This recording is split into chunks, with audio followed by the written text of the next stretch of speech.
Taigi seminaras, kuris prasidės rugpjūčio 31 dieną, priklausomybės alternatyva ir krikščioniškas charakteris.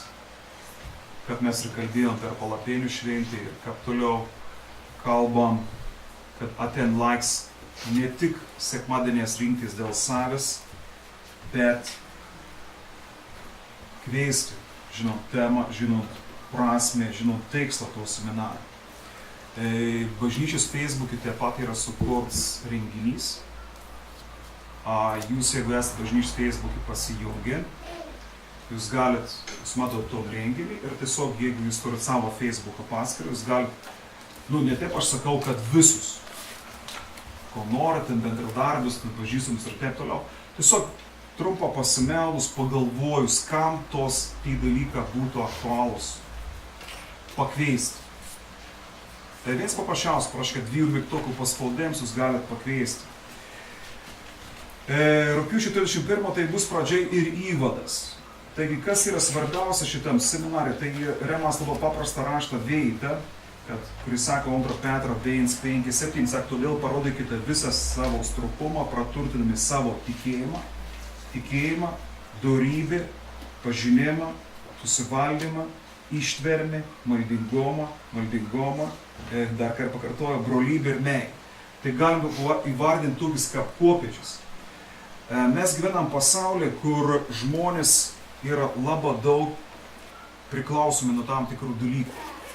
Reklama, tiesiog marketingas ir kiti dalykai sukur priklausomybę, sukur poreikį, sukur tus dalykus. Ir aš nesakau, kad mes kaip krikščionys turim demonizuoti, nežiūrėti televizoriaus, reklamas ar kitų dalykų. Bet šį seminarą toks tekstus ir prasmė atpažinti priklausomybę, atpažinti tus dalykus, atpažinti galbūt kokiam laiptelė aš galiu būti leistis, nes žmogus, kad yra priklausoms nuo tam tikros elgsenos, nuo tam tikrų medžiagų, nuo tam tikrų dalykų, jis nenusrit per vieną dieną. Ne vienas, kuris gims, nesutikau, ne vieną bernioką 7 metų ar mergatį, sak, aš būsiu alkoholis. Arba aš būsiu priklausoms nuo lošimų. Aš būsiu priklausoms nuo maisto. Aš būsiu priklausoms nuo dar kitų dalykų. Ką tai reiškia? Mes galim, yra legalūs dalykai, yra nelegalūs dalykai, bet tu supranti, kad tam tikri dalykai, jie daro įtaką tavo gyvenime, jie daro įtaką tau, daro įtaką tavo šeimą, tavo santykiams, įvairiems dalykams. Ir iš tikrųjų, Dievas ateina į pagalbą, bet tu ateina iškoms. Tai 2 Petro 1:5-7 tai yra tos popiežius, kur padeda išlėpti. Bet lygiai taip pat jūs galvot tokį kaip ir, sakykime, nedidelį planelį. Tai reiškia, pradžia, įvadas, toliau savant, suprasti, pažinti save. Koks aš esu, kam aš esu. 14 dieną rugsėjai bus pasta, reiškia, kur gal mano gyvenime, sakykime, būti tam tikri dalykai paslėpti, kurie aš galiu reaguoti tam tikros situacijos ir aš turiu suvaldyti. Toliau jausmą. Mes visi turim jausmus, kaip Česlovas kalbėjo. Tu gali užspaudęs vidų murmėti. Ir tai vieną dieną sprost. Aliuja. Ir ypač vyrams. Nežinau, kodėl moterims dažniausiai. Kai kuriems moterims irgi laikai yra. Kad aš jau kartuoju, kad kalbėjau su psichologai, kuri dirba savižudybių prevencijos srity. Labai įdomi tendencija, kad panašiai santykis, kiek yra savižudybių, realių savižudybių, apie 20, sakykime, tam tikro grupės žmonių, tai iš jų yra 18 vaikinų arba vyrų ir 1-2 moteris arba mergina. Tai reiškia, vyrams yra problemų. Tada aš tos psichologijos, kur iš tikrųjų turi patirtį, klausiau, sakau, tai kokius santykių į jumis kreipas, kaip psichologinis pagalbas, sielovados pagalbas, lygiai toj pat santykių.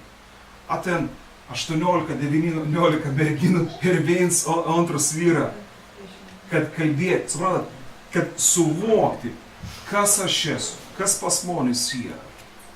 Mes turim prigimtinį nuodėmę, kur mūsų protėviai pasistengia, Adomas ir Ieva, tai mūsų tėvų bagažus ir kokie dalykai galbūt kaip pastat, tai nėra gąsdinimas. Toliau, jausmą, tam tikras jausmo audras, jūs parodo tam tikrą reakciją, ją reikia atpažinti, kodėl aš tam tikrų situacijų reaguoju. Aš savim ir žiūriu, to vietu aš sakau, viešpatė, kodėl aš to situacijų taip reaguoju. Ir kai kurie untulė taip pat, kadangi aš esu untulis, taip pat reaguoju. Ir tu atpažįsti, jausmą gal padėti. Atpažinti tuos dalykus. Toliau, mes labai dažnai 28 dieną kalbėsim apie gynybės priimus, mes ginam, mes kaip su vienu broliu kalbėjom, iš tikrųjų mes turim atpažinti, kur yra, toks pavyzdys. Pavyzdžiui, man gal pateikti raudoną spalvą, gal pateikti žalį. Ar tai bloga ar gera? Tai nėra nei bloga, nei gera. Man patinka raudona spalva, man patinka žali spalva. Tai nėra, aš esu toks, ar ne? Ar Dievas keis, nesakys atgara.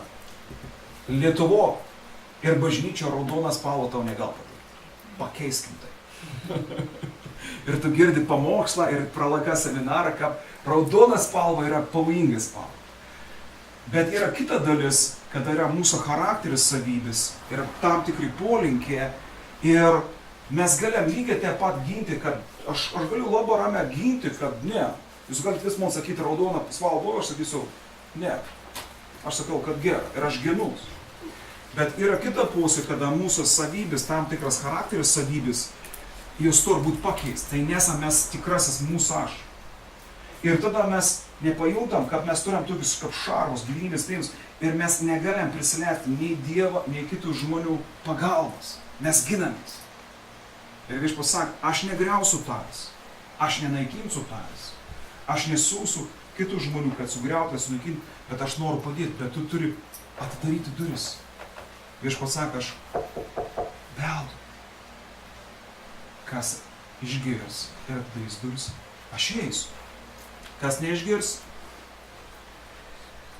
kokie yra simptomai, ištvermė ir tada mes susitiksim šeštadienį gal kokiom 3, 4 ar 5 net valandom ir mes tarnausim viens kitam, bandysim atrasti tus dalykus praktiškai iš tikrųjų savo gyvenime. Todėl aš kviečiu. Vienas dalykas galbūt tai yra aktualu tau, galbūt ir ne, bet galbūt yra kažkokie žmonės, kuriuos mes pažįstam, kuriuos mes galim pakviesti. Mes galim sakyti, ateik ir pažiūrėk, pabandyk, išgirsk. Kas būtų labai svarbu, kad tai yra serija ir kad prašyms, kad kiek įmanoma sudalyvauti visose ir nuosekliai. Nes tada mes pamatysim ton seką. Taip pat aš kaip ir bendruomenės prašau pagalbos. Mes galim sakyti, čia tai dalykai, mums kaip ir nelė. Mes atesam ne tik, kad gauti patys savo, bet ir patarnauti ir padėti kitiems. Galbūt savo buvimu, galbūt kažkokį tai pokalbį, galbūt pakvietimo kažkur tai. Aš negalvoju, kad aš laukiu 100 žmonių ar 10 žmonių, bet jeigu 1, 2 ir 3, mes iš tikrųjų turim didžiulis problemas. Didžiulis problemas, aš dar nekalbu apie globalius dalykus. Aš kalbu apie tus dalykus, kuriuos mes matom, girdam, jautam, tai vyks mūsų artimo aplinko, mūsų buitį. Ir žmonės turi žiaurių problemų, iš tikrųjų, šitos rytis. Ir ta tokia tylos uždanga, ką pasakyti, Dievas nevems. Jis ne ten, kad naikinti, kad griauti, kad nurengti, kad išprivartauti. Dievas yra džentelmenas. Aš stoviu ir beldu. Aš stoviu ir beldu. Duris yra atrakintas, bet Dievas yra džentelmenas. Aš stoviu ir beldu. Ir jeigu tu išgirsi beldėjimą, jeigu tas žmogus išgirs beldėjimą, jeigu jis išgirs švelnų balsą, jis pamatys viltį, jis pamatys kažko tai. Iš kitos pusės kalbam, galim sakyti, kad galbūt ir nesutiks ir protestuos, bet žinokit, daugelis atsivertėjimų, daugelis išgijimų, daugelis sugrįžimų arba atėjimų prie viešpaties, būtent nuo to ir prasideda. Aš taip pat irgi protestavau prieš Dievą, aš sakiau, ne, Dievo nėra, aš Dievo netarnausiu ir išvis tai yra nesąmonė ir jūs girdėjot mano liudijimą, aš nenoriu kalbėti apie tai. Matot, kuo viskas baigėsi. Aleliuja. Todėl jeigu jūs gavo tai, galbūt kitą savaitgalį jūs gausit dar ir lankstinukus ar dar kažko, tai žiūrėsim. Tiesiog aš noriu trumpą pasimelsti iš seminaro, viešpatie dėkoju tau Dieve, kad tau rūp mūsų ir kitų žmonių laisvė. Ir mes meldam viešpatie, kad tu savo žodį pasakė, kad mes pažinsim tavo tiesą ir tiesą padarys mumis laisvės. Mes esam visi pakeliu į laisvę viešpatie. Esam visi išėjom iš vergystės namų ir einam į laisvę. Kai kas yra daugiau nuėjęs, kai kas yra mažiau. Kartais mums atrodo mūsų baisi, mūsų pačių tamsa, bet viešpatie, kokia tamsa yra ten, kur nėra nei žodį, nei dvasios, nei vilties, nei maldos viešpatie. Todėl prašau ir už savimi kiekvieną sąmoningai, kad mes suvoktumėm, kad tai yra reikalinga ne tik mums, kad ta viltis yra reikalinga daugeliu. Viltis viešpatie, kad ne mes, bet tu gali ateiti ten, kur yra vergystė viešpatie ir pradėti savo išlaisvinimo procesą. Kaip tu išvedė mumis ne per vieną dieną, kaip tu išvedė savo tautą iš Egipto ne per vieną dieną viešpatie, taip aš tikiu, kad tu toliau vesi mumis ir tu žmonės viešpatie, kurių gyvenimus tu pradėsi šitą procesą viešpatie, savo šlovę ir savo garbę. Mes laiminam šitą seminarą, mes dėkojam už Jėzaus Kristaus vardą. Amen.